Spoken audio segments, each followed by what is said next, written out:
Ainun Nisa ya. Siapa? Oh, ya. Apa? Judulnya apa? Saya mengimplementasi metode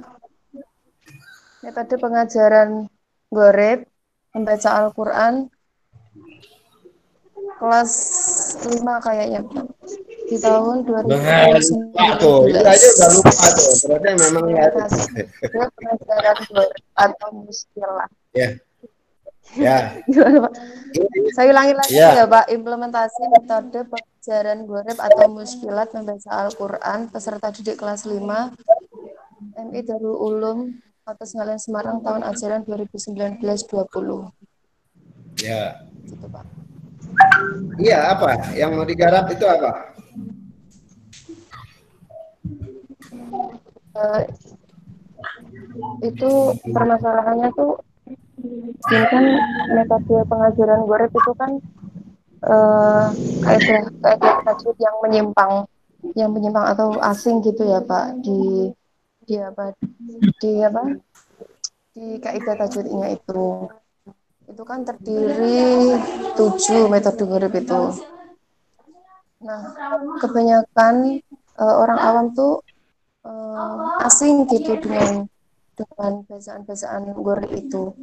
Ada satu sekolahan yang apa ya, yang membuat program itu juga sudah kurikulum di sekolahannya.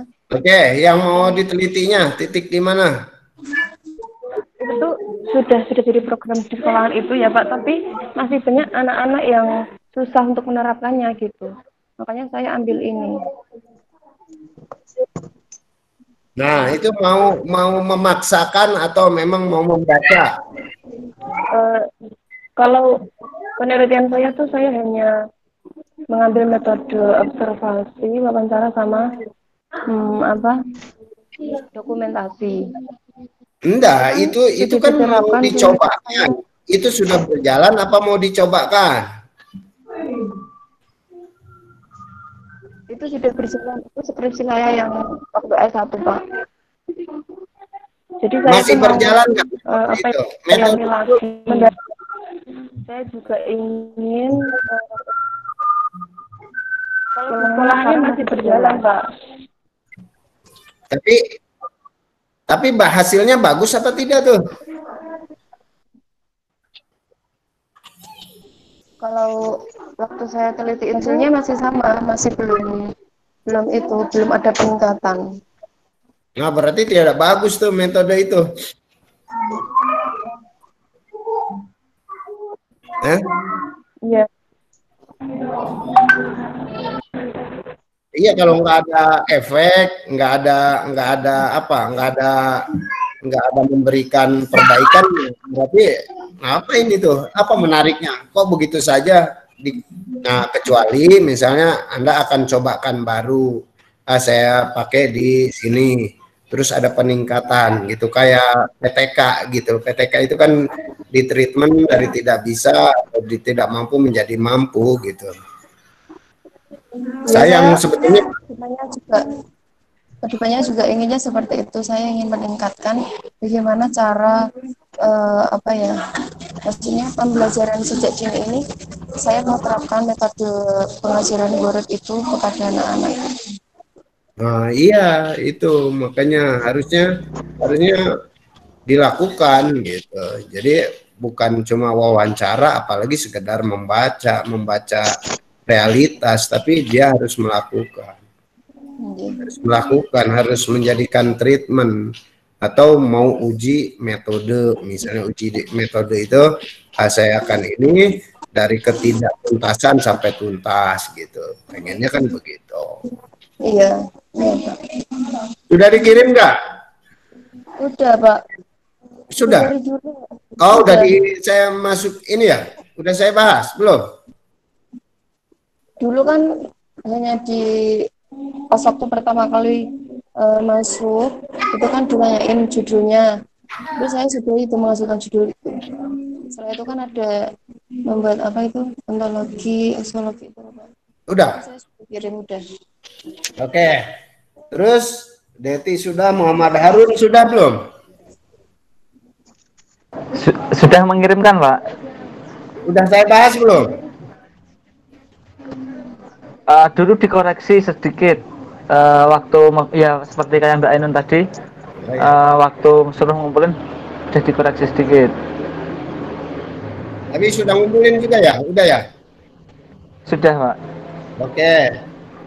Nanti saya cari ya di itunya. Oh, Sinatria.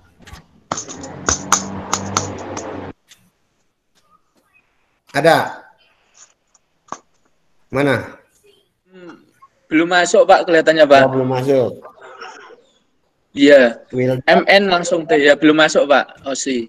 Oke. Wildan sudah, Almira sudah, Ahmad Khairul Razik udah.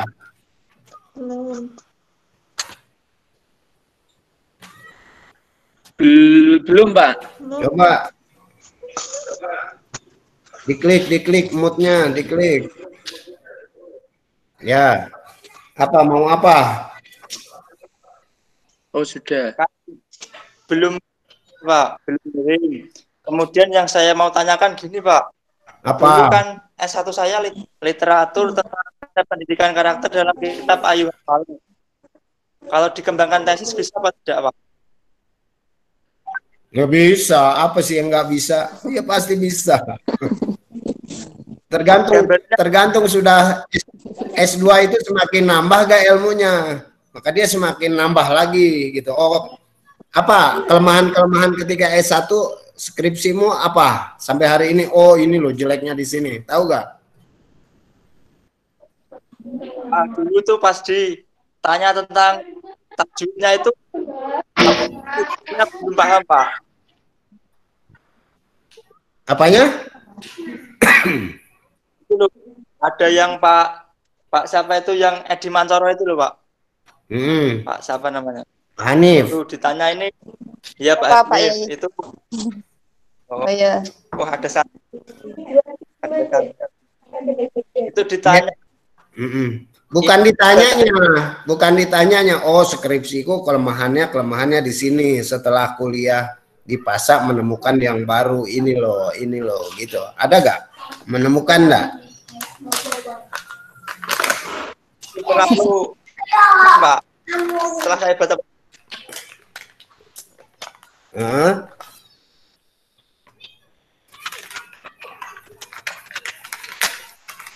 Oh, enggak kedengeran ya? Sinyalnya nge-lag Pak. Oke, gini aja masukan buat Ahmad Khairul Razik. Mas, ya coba bisa jadi skripsi yang sudah itu malah lebih bagus ya meneruskan itu. Cuman pastinya secara metodologi, secara teoritis, secara bahasa itu akan lebih bagus lagi karena Anda sudah ketambahan ilmu di S2 lah gitu. Jadi daya analisisnya udah pasti lebih bagus gitu. Kecuali gara-gara COVID ini kita tidur mulu, itu pasti nggak nambah-nambah gitu. Tambah referensi yang baru. Iya. Jadi tahun-tahun yang baru dilihat jurnal-jurnal yang senada ya. Jadi jurnal dibaca dulu, buku cari 10 biji gitu dibaca gitu. Gitu. Tanya Pak, kalau misalkan kalau tesis kan 2 variabel Pak ya. Kalau tesis kan 2 variabel. Nah itu kalau yang literatur itu kira kembangannya seperti apa Pak ya? Judul milik saya Pak. Saya nggak tahu kalau variabel itu kuantitatif hubungan Y sama Z. Nanti kalau misalnya ditambah variabel lagi, ya mau 3 variabel, mau 4 variabel, saya nggak paham kok literatur tapi ada istilah variabel.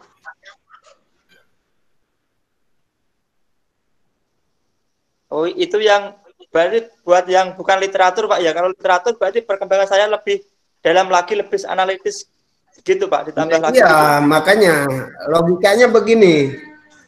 Kalau kajian literatur, dia kan membaca tentang buku yang lebih banyak ketimbang lapangan sebetulnya. Ketika Anda membaca Ayyuhal Walad gitu ya, itu kan satu buku yang Anda akan bongkar gitu kan. Nah, saya tanya, Anda membongkar itu pakai siapa? Gimana Pak?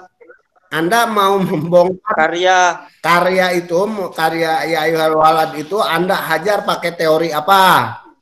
Seperti perspektif Pak Belum Mukti sampai. misal gitu Pak. Iya dong, ketika misalnya Anda mau membaca Imam Ghazali. Al-Ghazali, nah Anda misalnya mau menghajar Imam Al-Ghazali pakai siapa? Ya. Pendidikan karakter dalam kitab Ayyuhal Walad ya Imam Al-Ghazali dulu Pak. Iya. Terus apa kekurangan dan kelebihan kitab itu? Dulu hanya bahas itu konsep ya, cara apa pendidikan seperti apa begitu Pak. Lah iya, sekarang intinya yang dari buku itu, intinya dulu deh, apa poin-poinnya yang Anda dapat dari situ?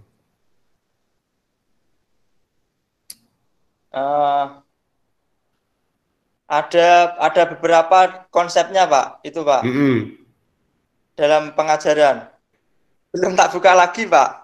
Jadi misalnya ketika Anda membaca pendidikan dalam pengajaran menurut Al-Ghazali begini, oh Al-Ghazali kekurangannya di sini, kelebihannya di sini, atau Anda mau membaca menjentrekkan apa yang dimaksud Al-Ghazali.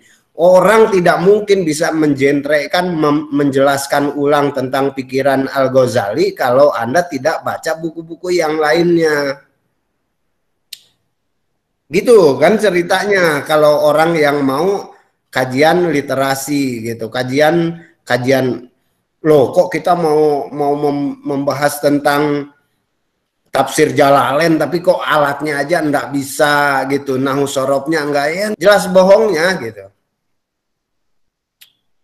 Sama misalnya Anda mau membaca tentang pemikiran Al-Ghazali, berapa buku Al-Ghazali yang Anda baca? Berapa buku tentang Al-Ghazali yang Anda baca? Berapa pemikiran orang lain yang Anda baca tentang Al-Ghazali? Kan harus begitu.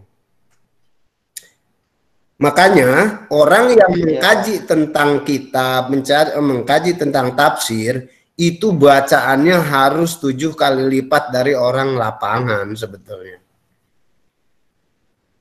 Kenapa Mukti saya selalu lapangan? Saya itu orangnya sering main gitu.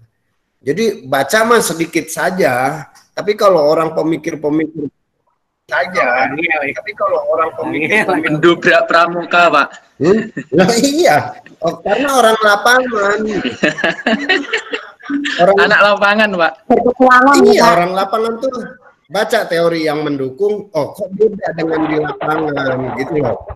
Maka saya lebih enak menjelaskan membaca banyak iya. Tapi itu akan cuma cerita, tetapi kan cerita itu harus berbobot, maka kita ambilkan teori-teori yang ada. Gitu. Nah, maka saya orang yang mengatakan subjektivitas gitu. Saya fenomena yang ada di alam itu nilainya subjektif. Subjektif itu menurut apa? Ukuran manusia. Maka menurut kadang-kadang realitas di tempat satu itu akan berbeda dengan realitas di tempat lain. Nah, itu subjektif, Pak. Loh, emang hidup itu subjektif. Coba baca tentang aliran subjektivisme dan objektivisme. Objektivisme itu berbicara tentang kebendaan gitu. Jadi batu berat, batu akan jatuh ke bawah, itu hukum alam, itu positivistik. Tetapi kalau subjektivistik, saya marah hari ini gara-gara kebanyakan uang, itu akan berbeda. Orang akan senang kalau kebanyakan uang. Jadi berbeda, manusia itu berbeda pada hakikatnya. Ya kan? Berwudu di Demak itu pakai pakai kolam, kan? Nah, berwudu di Salatiga pakai keran. Itu akan berbeda gitu, karena subjeknya karena budayanya juga akan berbeda. Manusia itu walaupun sama, pada hakikatnya berbeda. Itu nilai-nilai subjektivitas itu. Maka maksud saya, Anda meneliti pada konteks yang lebih kecil, misalnya di satu daerah, itu akan berbeda dengan di daerah lain walaupun temanya sama, misalnya begitu. Jadi kenapa enaknya fenomenologi? Fenomenologi itu inti dasarnya adalah meaning, makna menurut si pelaku sebagai subjek gitu. Maka si peneliti tidak boleh terlalu jauh memaknai kalau Anda tidak ngobrol dulu dengan yang Anda teliti itu. Tapi banyak hal-hal lain dalam satu masalah yang sama itu berbeda cara ininya apa, cara penggunaan atau cara penyelesaiannya. Maka itu yang menilai yang menjadikan dasar saya kenapa di fenomenologi subjektivitas itu menjadi nilai yang saya junjung gitu. Karena kita bukan benda gitu. Apakah marah itu karena apakah miskin itu karena malas bekerja?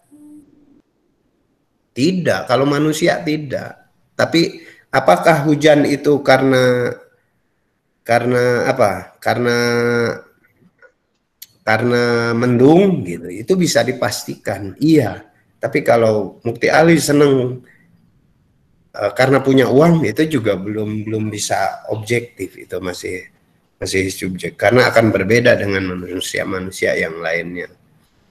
Ya gitu, intinya kalau meneliti itu dibawa data dari lapangan terus di-compare dengan buku-buku atau jurnal-jurnal yang sudah meneliti tadi. Maka akan menemukan perbedaan dan persamaan. Maka ada proposal yang biasanya jarak antara penelitian si ini dengan penelitian si ini apa gitu. Jadi Anda tidak boleh meneliti yang sama kalau itu udah ditemukan gitu. Makanya harusnya meneliti itu dibaca rekomendasinya. Oh, saya mau meneliti masyarakat Salatiga, sudah banyak, tapi yang ini belum nih, cari yang kecilnya gitu. Tapi kalau pendidikan Salatiga lagi, ya berat. Itu pengulangan kembali, cari yang belum. Pendidikan di Salatiga terhadap masyarakat yang berpenghasilan di bawah 1 juta misalnya, itu lebih itu. Tapi kalau cuma sekedar pendidikannya semuanya udah yakin itu mengulang lagi. Tetapi kalau tidak menemukan gapnya, pembeda antara peneliti yang satu dengan peneliti yang lain, terus saya ambil yang ini, itu pentingnya membaca jurnal yang itu. Jangan-jangan di jurnal sudah ternyata Anda meneliti, udah orang meneliti gitu. Oke, terus kemudian